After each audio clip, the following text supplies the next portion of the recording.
Nərmin, mən səni aşpazlığa göndərəcəm. Sən pizza pişirəcəksən orada. Canım gəlir, bir gün hər gün gələcək indi. Az bir də burada tox kəsəcək, bilirsən? Mənim 10 yaşım var. 16. 16 yaşım var.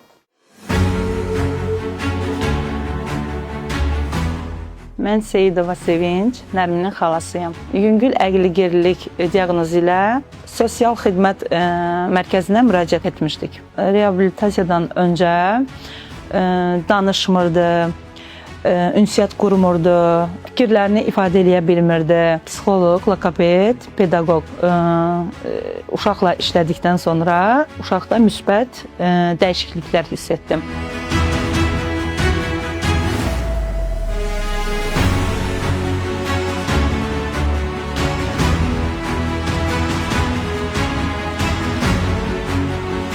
Belə ki, Nərmin indi hisslərini daha gözəl ifadə eləyir, dostlarla gözəl ünsiyyət qurur, üzündə təbəssümləri çoxalır. Bir sözlə, indiki Nərminlə əvvəlki Nərmin arasında çox böyük fərq var. Əziyyəti keçən hər bir kəsə təşəkkürümü bildirirəm.